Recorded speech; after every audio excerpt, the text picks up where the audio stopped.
নমস্কার, আমি চন্দনা দাস, বাচিক শিল্পী, ভারত থেকে বলছি।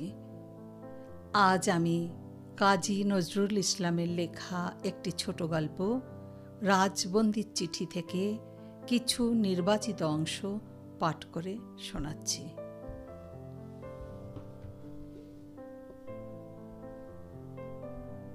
হায় আমার অসহায় অভিমান, হায় আমার লাঞ্ছিত অনাদৃত ভালোবাসা।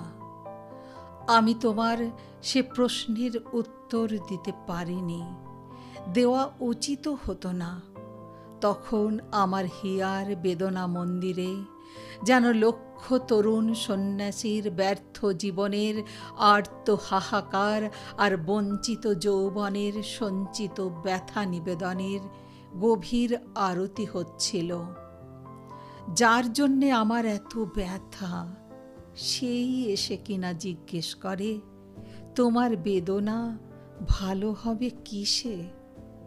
মনে হলো তুমি আমায় উপহাস আর অপমান করতেই অমন করে ব্যথা দিয়ে কথা কয়ে গেলে। তাই আমার বুকের ব্যথাটা তখন 10 গুণ হয়ে দেখা দিল। আমি পাশের বালিশটা বুকে জড়িয়ে নিয়ে উপুড় হয়ে শুয়ে পড়লুম।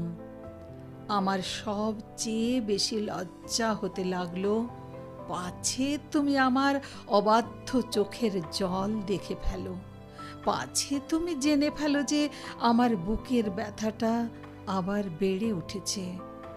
যে আমার প্রাণের দরদ বোঝে না, সেই বেদরদির কাছে চোখের জল ফেলা আর ব্যথায় এমন অভিভূত হয়ে পড়ার মতো দুর্নিবার লজ্জার অপমানের কথা আর কি থাকতে পারে? কথাও কইতে পারছিলাম না, ভয় হচ্ছিল এখনই আর্দ্র গলার স্বরে তুমি আমার কান্না ধরে ফেলবে। যাক, ভগবান আমায় রক্ষা করলেন সে বিপদ থেকে। তুমি অনেকক্ষণ দাঁড়িয়ে কি যেন ভাবতে লাগলে, তারপর আস্তে আস্তে চলে গেলে।